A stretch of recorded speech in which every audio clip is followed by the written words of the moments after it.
नमस्कार। आप देख रहे हैं अस्कर एजुकेशन और मैं हूं डॉक्टर सनत पांडे।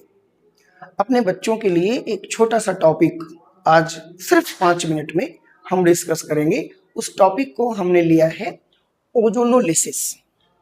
ये जो टॉपिक है ये इंटरमीडिएट स्टैंडर्ड के बच्चों के लिए तो इम्पॉर्टेंट है ही, साथ ही साथ ये जो नीट के बच्चे हैं या आईआईटी के जो बच्चे हैं, मेंस वगैरह देते हैं, उनके लिए भी ये काफ़ी हेल्पफुल रहता है। और इसके कॉन्सेप्ट तो कम, लेकिन इसके एक्सप्लेनेशन और इसके एप्लीकेशंस पे ढेर सारे क्वेश्चंस आते रहते हैं। तो सबसे पहले हम इसका फंडामेंटल देखेंगे और फंडामेंटल देखने के बाद तब हम इसका एप्लीकेशंस पर भी चर्चा करेंगे। बेटा, सबसे पहले हम आपको बताएं कि जो ओजोनोलिसिस है, ये ozonolysis double bonded carbon atom पर वर्क करता है। मतलब डबल बॉन्डेड कार्बन आइटम से एल्डिहाइड, कीटोन या दोनों बनाने के लिए हम ओजोनोलिसिस का प्रयोग करते हैं। आओ जरा देखते हैं। सपोज दैट हमारे पास कोई डबल बॉन्डेड कार्बन आइटम है, ये C डबल बॉन्ड C, ये दो वैलेंसी खाली। खाली वैलेंसी करके हम क्यों बताते हैं? इसलिए बताते हैं कि अपनी सुविधा के अनुसार हम कुछ चीजें वहां पुट कर लेंगे। मान लीजिए कि ये जो खाली वैलेंसी है, इस खाली वैलेंसी में हमारे पास 4 बॉक्स हैं। इस 4 बॉक्स में हम अपनी सुविधा से कुछ कंपाउंड्स को रख लेंगे।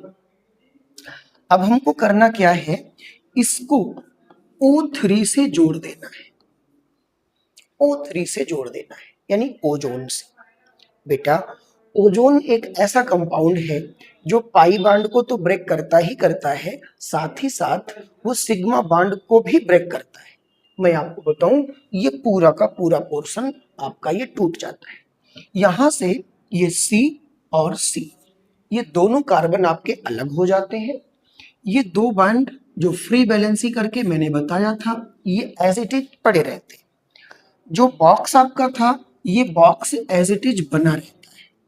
ये जो बॉक्स था, ये एज इट इज ये बॉक्स बना रहता है।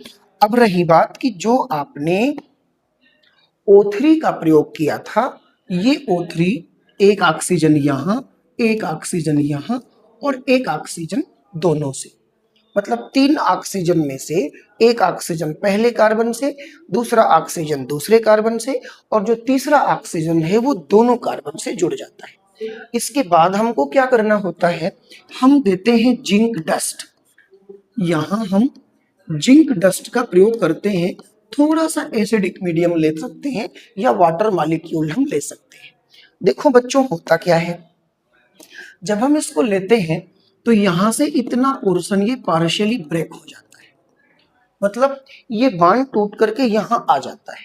दूसरी तरफ ये वाला जो बांड है, ये भी टूट करके यहां आ जाता है। यानी ये पोर्शन टूट करके यहां गया, ये पोर्शन टूट करके यहां गया। अब आप समझ सकते हो कि यहाँ पे हुआ क्या। एक वैलेंसी यहाँ खाली हुई, एक वैलेंसी यहाँ खाली हुई। अब ये कार्बन था, ये दो बांड पे कोई फर्क नहीं पड़ा, इन दोनों बांड पे तो कोई प्रभाव नहीं पड़ा, लेकिन दो वैलेंसी खाली हुई तो ये C डबल बांड O हो गया। साथ ही साथ अगर हम पीछे वाले की बात करें तो इन दो वैलेंसी पे कोई फर्क नहीं पड़ा और ये डबल बांड हमारा O हो गया। जो खाली बॉक्स आपने लिया था, वो खाली बॉक्स एज इट इज बना हुआ है। ये आपका ये बॉक्स ब्लैंक कर देना, ये आपका ये बॉक्स ब्लैंक कर देना। ये खाली बॉक्स में इसलिए बताता हूं कि अपनी सुविधा से जो कंपाउंड हम चाहेंगे वो उसमें फिल करेंगे और फिल करने के बाद हमको हर बार एक नया कंपाउंड मिल जाएगा। अब सपोज दैट कि हम भरना चाहते हैं, एग्जाम्पल के तौर पे ये जो बॉक्स है, इस बॉक्स में हम हाइड्रोजन डालना चाहते हैं। बिल्कुल ऊपर वाले रिएक्शन पर हम कॉपी करते जाएंगे और इस खाली बॉक्स में हम क्या फिल करेंगे, हम हाइड्रोजन फिल करेंगे। आओ बेटा देख लेते हैं। अगर हमने यहाँ पर H फिल कर दिया, इन चारों बॉक्स में H फिल कर दिया, तो H फिल करने के बाद जो मुझे कंपाउंड मिल रहा है ये CH2 हो जाएगा, ये CH2 हो जाएगा, यानी ये हो गया CH2 और ये डबल बॉन्ड क्या हो गया CH2।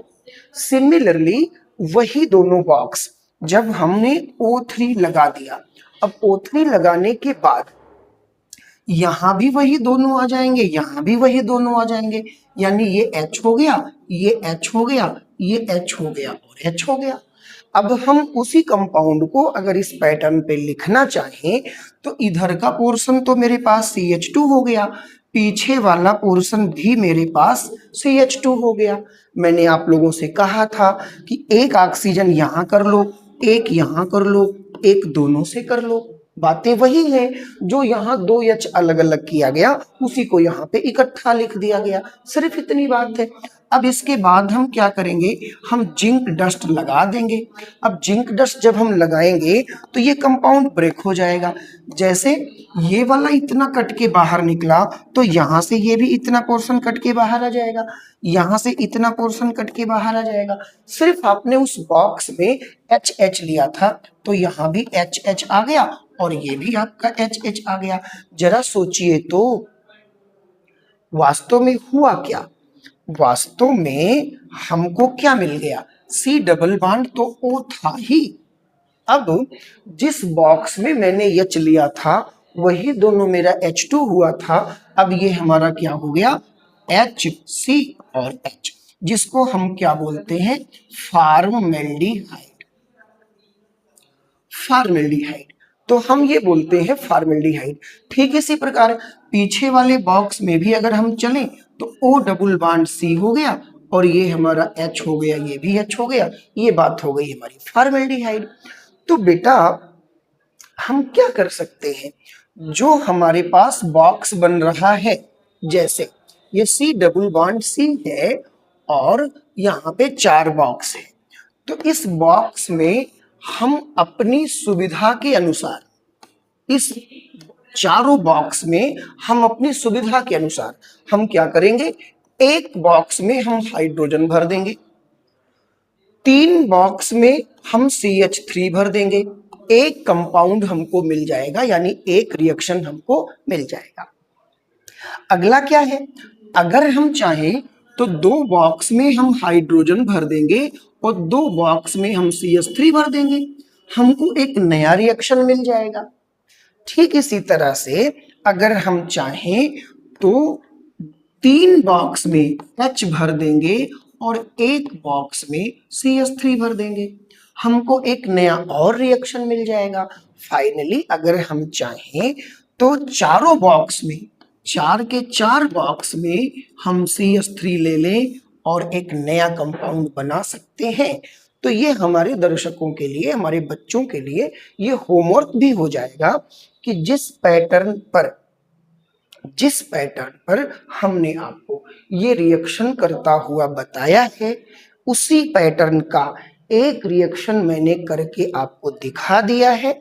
आगे करना क्या है, ये होमवर्क की बात है कि इस 4 में से हम एक जगह H ले लेंगे, 3 जगह CH3 ले लेंगे, फिर अगले रिएक्शन में 2 जगह H ले लेंगे, 2 जगह CH3 ले लेंगे, और फिर अगले रिएक्शन में 3 जगह H ले लेंगे, 1 जगह CH3 लेंगे, फिर अगले रिएक्शन में हम चारों जगह CH3 ले लेंगे। तो ये तो आपका हो गया होमवर्क।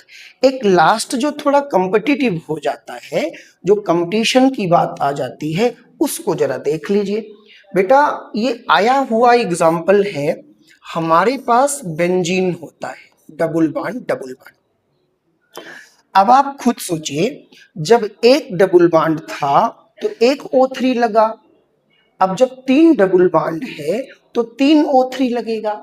तो आइए देखिए, हमारे पास यहाँ पे 3 O3 हमको लगाना पड़ेगा। फंडामेंटल वही है, जो फंडा चीजें हैं, मूल चीज है वो वही है। डबल बॉन्ड क्या करता है, O3 का काम क्या है, वो डबल बॉन्ड को तोड़ देता है। बहुत ध्यान पूर्वक आप समझेंगे, एक O3 आता तो ये एक डबल बॉन्ड को तोड़ता, 3 O3 आ रहा है तो वो तीनों डबल बॉन्ड को तोड़ देगा। तीनों डबल बॉन्ड को जब तोड़ेगा तो बचेगा क्या, बचेगा सिर्फ सिंगल बॉन्ड। यानी देखो, एक O3 आया, एक डबल बॉन्ड को तोड़ दिया, दूसरा आया दूसरे को तोड़ दिया, तीसरा आया तीसरे को तोड़ दिया, यानी हमारे पास केवल सिंगल बच गया। इधर वाला सिंगल बच गया, इधर वाला सिंगल बच गया। जो तीनों डबल बॉन्ड थे बेटा वो टूट गया। अब जो टूटा वो कैसे टूटा?